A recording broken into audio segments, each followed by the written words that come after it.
I had envisioned a life in this house, just my mother and me, until my husband Todd unexpectedly announced otherwise. The surprise left me in disbelief as he declared, "I'll handle all the monthly expenses, so I need you to leave," firmly raising her voice. I was taken aback and bewildered by their sudden decision. The motives behind their actions only became clearer when my mother-in-law completed the condominium contractor's name change. My name is Summer, and at 34 years old, I lead a busy life. My father, who ran a small-town workshop, bestowed this name upon me due to my birth during the summer season. While it may seem basic, it carries my late father's deep love. His polishing skills were renowned in the industry, and despite tough times, I cherished the moments playing in the workshop as a child. However, the workshop faced financial difficulties, leading to my father's tragic end in the back of the shop during my elementary school years. To shield me, my mother and I left town to start a discreet life elsewhere. Unfortunately, the years of hardship took a toll on my mother's health, and she passed away during my high school years. Despite the despair, I channeled the courage to face life head-on, driven by an inner passion to showcase my father's skills to future generations. Working tirelessly, I managed to graduate high school with scholarship support, juggling numerous part-time jobs to afford daily expenses while studying engineering at the local public university. During my university days, I encountered Todd, a friendly young man who recognized and admired my skills.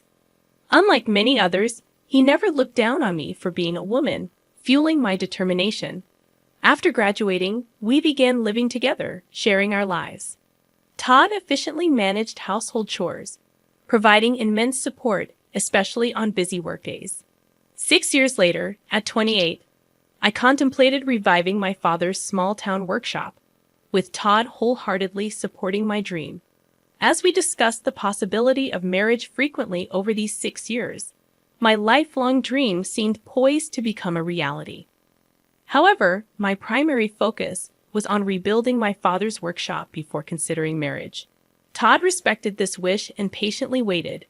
To raise funds, I opted for crowdfunding, leveraging my position as a female engineer. I incorporated the uniqueness of my story into the advertising campaign, aligning with the societal shift towards increased support for women. Carefully planning and persistently securing funding and the right personnel, after 4 years of effort, I successfully revived the town workshop. Mindful of the financial struggles the old workshop faced, I introduced state-of-the-art equipment and gave the factory a modern and sophisticated design. By establishing facilities and systems conducive to women, I aimed to create a workplace that was both productive and female-friendly. These efforts quickly elevated the workshop's status to top tier within the industry. While some might perceive my success as luck, it was, in fact, the result of numerous challenges and tireless efforts. Todd, my university partner, knew this best. However, Todd's career faced challenges, and while his colleagues progressed, he remained a rank-and-file employee. Growing frustrated, he started expressing his dissatisfaction, saying coldly, "You're really lucky to have succeeded. There must be someone better for you than me, right?" I repeatedly reassured him that my success wouldn't have been possible without his unwavering support. I genuinely believed his involvement in my life and career was indispensable. To express my deep gratitude and love, I proposed marriage. I valued his special presence, pure and warm-hearted sensitivity, bringing happiness to my everyday life. Despite finding great comfort and solace in his presence, I began noticing changes in his heart over the 10 years since we became adults. My hope was to dispel his insecurities through marriage. Upon deciding to marry, we rushed to inform our families.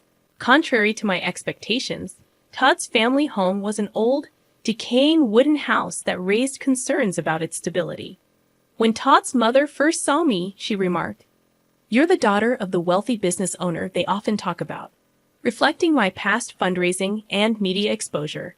In the pursuit of success, I had emphasized the importance of first impressions, but the reality of Todd's family background differed from my expectations. I dedicated considerable time and effort to my attire and appearance, aiming for a suitable impression. However, from my mother-in-law's perspective, My outfit might have appeared flashy and excessive. She started speaking in a sarcastic tone, implying that I owed my appearance to Todd's assistance.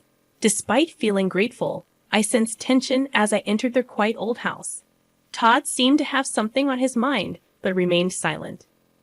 His father, in tattered clothes and with a restless demeanor, reflected the atmosphere of the home. Apologizing for the state of their house, he acknowledged its issues and conveyed that it might differ from the appearance of a wealthy household. Trying to calm myself, I internally took several deep breaths.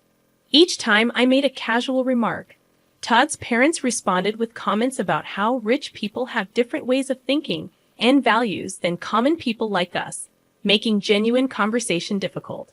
Back at home, I asked Todd about his parents' views on wealth, and he shared surprising facts. Since childhood, he was taught that fancy apartment buildings were probably built on wrongdoing, and wealthy people engaged in shady dealings. They were believed to lack understanding of others' feelings or hardships, and Todd was advised to avoid befriending children from wealthy families. Although I hadn't grown up in a wealthy family myself, I found it intriguing to understand the roots of his parents' strong feelings. Even afterward, Todd's parents disapproved of our relationship. His mother often expressed concern about me making him do too much, while his father advised him not to let married life be completely dominated by his wife. These sentiments seemed to contribute to Todd's declining self-esteem. Behind my successful career was a desire to fulfill my late father's dream, not a wish to look down on others or use them. Despite Todd previously discussing this with his parents, my social success left a lasting impression on them. Attempting to improve our relationship, I communicated and tried to understand them multiple times. However, no matter how much goodwill I showed, Todd's father approached me with bias, saying, "This is how rich people think." Their reactions gradually closed off my heart. Meanwhile, as Todd visited his family more frequently due to his father's deteriorating health, we started distancing ourselves, even though we were married and living together. About 2 years later, he suddenly announced that he had decided to quit his job because he was too busy with things at home. I was infuriated that Todd made such a significant decision without discussing it with me first. At that point, our relationship had deteriorated into a mere formality, lacking meaningful and sincere communication. He claimed to be busy with housework, but in reality, he frequently visited casinos and racetracks. When I confronted him about his actions, Todd dismissively suggested hiring a professional housekeeper, stating that he wasn't my servant, and we had enough money to cover the expense. His words left me deeply shocked and at a loss for a response. Around that time, Todd's father's health worsened, and he passed away. 2 months after receiving this news, my mother-in-law and Todd visited my house, and he unexpectedly declared, "I plan to live in this house with my mother, just the two of us." Taken aback by this sudden statement, I stood there speechless. Todd went on to say, "I will pay the monthly rent, so I want you to leave." Shocked by this demand, I could only ask, "Wait a minute, are you really able to pay the rent, Todd?" Instead of a reasonable response, my mother-in-law yelled at me, expressing her anger and stating that she couldn't forgive me for belittling them. Todd, dissatisfied, sighed deeply, proclaiming that he wouldn't tolerate being bossed around anymore and intended to live life on his terms. Surprised by their intense attitude, I momentarily lost my words. Reflecting on their past actions and words, I realized that dealing with them would be extremely challenging. I responded firmly, "I understand. I will leave this house next month." Unsatisfied, my mother-in-law pushed for an even quicker departure, demanding, "Can't you just get the hell out of here and leave next week?" I'm getting ready for my new life, and I've already arranged for my stuff to be delivered to my new house. Her abrupt demands puzzled me, considering I had just decided to leave. Unable to comprehend her reasoning or course of action, I hesitated. In response, my mother-in-law raised her voice even more, asserting, "Someone as wealthy as you should leave them moving to professionals, right?" She repeated a sarcastic phrase, implying that she viewed the wealthy as something special or different. Initially, I considered it proper for them to move to a new place since I was the one who contracted for the house. However, my mother-in-law continued to assert strongly, "This house belongs to Todd. No matter how much you earn, I won't allow you to hide that fact." Behind her words, I sensed a message that my higher income shouldn't make me feel superior to Todd. Looking at Todd's changed and gloomy expression, I questioned why I had invested so much time in such a person. In this unbearable situation, where living with them seemed insufferable, and I wanted to avoid sharing the same space, breathing the same air, I concluded that it was time to seriously consider divorce. Understood. This weekend, I'll proceed with the moving arrangements, handling all necessary document changes and procedures. When I responded in a soft tone, Todd and his mother exchanged glances, smirking triumphantly, as if a long battle had ended, and they had finally won. Immediately, I began searching for vacancies in apartments and condos, also looking for a reliable moving company amidst my busy days, including work-related business trips. Returning home, I found Todd deep in sleep, seemingly ignoring my existence. On the weekend, he calmly signed the divorce papers without displaying any emotion.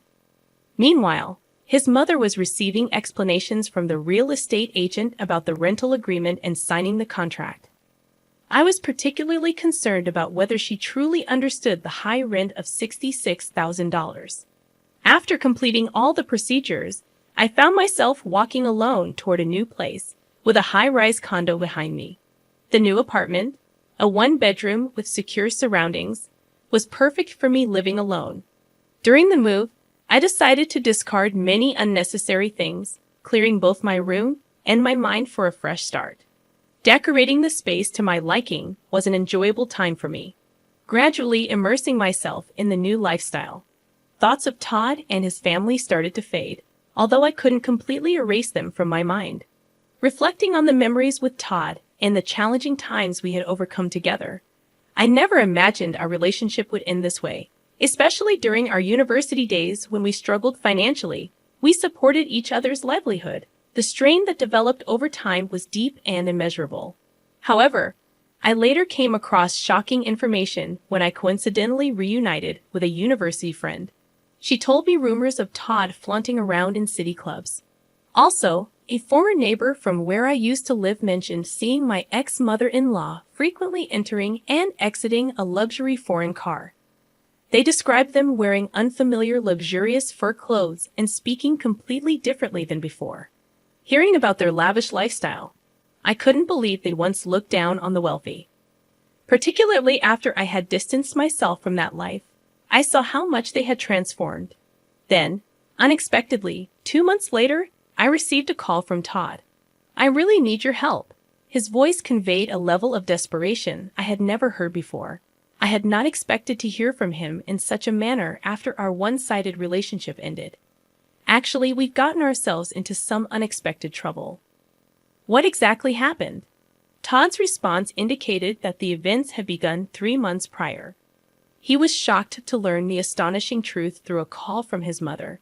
"I hit the jackpot in the lottery. Can you believe $30 million? She had apparently been buying lottery tickets in the past, and this time, she had won an amount beyond her wildest dreams. Is that really true, or is it a joke?" Todd asked her to confirm. After checking the lottery numbers multiple times herself, the ex-mother-in-law assured, "There's no mistake. I've checked it over and over. We are so unbelievably rich now. Now we can face those upper-class people with no problem. Truly, God has blessed us." She spoke with elation, lifting her spirits. Moved by these words, Todd was in tears, and his mother added, "With this amazing stroke of luck, you can escape from that woman's clutches. Have you heard? She seems to be frolicking around with some young guy now. Such a woman should be kept at a distance." These words pushed Todd further, and his pent-up anger and frustration boiled over. "Now that we've acquired wealth, I won't be controlled by her. We won't have anything to do with her anymore," he declared with a trembling voice, informing me of our disconnection. It became evident that during these events, a common goal had emerged between them to completely exclude me. Subsequently, they began a lavish lifestyle in a downtown luxury condo, seemingly spending extravagantly every day. Todd used his savings liberally, and the ex-mother-in-law spent her late husband's inheritance without any reservations. Excited, they decided to go to the nearest bank to cash in the lottery ticket. However, at the bank, they faced a shocking truth. The lottery ticket they brought was from the previous year. Disbelief and dismay spread across their faces. It turned out the ex-mother-in-law had been comparing last year's lottery ticket with this year's winning numbers. Amidst this commotion, there was a deep-seated fear that somehow I would take their wealth from them. Surprised upon hearing their story, I was at a loss for words. "That's truly unfortunate and sad." I conveyed my sympathy. Just as I was about to end the call, Todd spoke up again, asking, "But we should have a right to alimony, right?" Continuing to claim without any basis, he added, "You were cheating, right? On that fact alone, we should be able to claim alimony." Explaining his situation, Todd felt stressed about the house and believed he had the right to demand alimony. However, it was clear in my memory that Todd had quit his job on his own accord. My emotions surged, and I couldn't tolerate such baseless claims. "I can't believe you would say such a thing, you sleazy man. Are you for real?" I raised my voice involuntarily. In this moment, my usual calm judgment and strong resilience frayed. Perhaps sensing my anger, I could feel Todd's surprise and confusion over the phone. "Truly, it's me who should be seeking alimony. You only think about yourself, heartlessly kicking me out always. That want-to-be-rich spiel, I heard it so many times. Why do you and your mother complain so much? I can't tolerate this attitude of just being jealous without making any effort." I continued with an emotional outburst.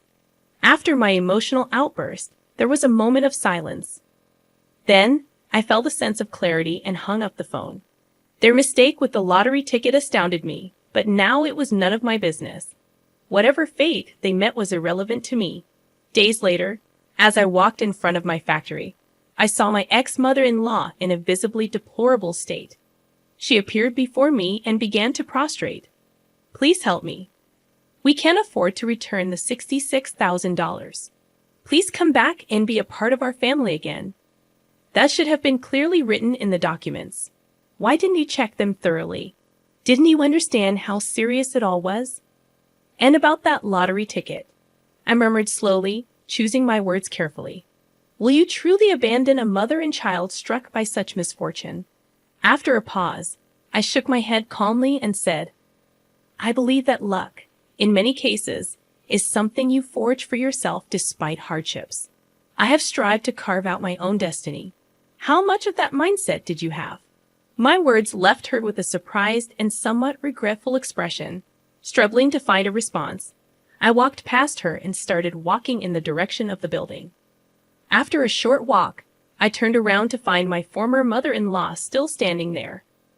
But I never looked back again and kept walking, focused on the path ahead. As expected, Todd and his mother were eventually evicted from the luxury condo. They chose an old wooden shack as their new dwelling, having spent all their savings. Now they spend their days working various part-time jobs to support themselves and save for the future. Over the following years, I dedicated myself to my work, and my factory grew far beyond its original small-town scale. I secured funds to purchase a larger plot of land nearby and established a new state-of-the-art factory there.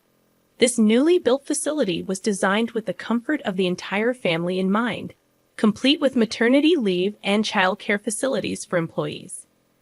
Although my parents were not able to witness this success in person, every time I see a smiling couple with their children visiting the factory, I remember myself as a child and feel a deep sense of relief and happiness at the sight of them.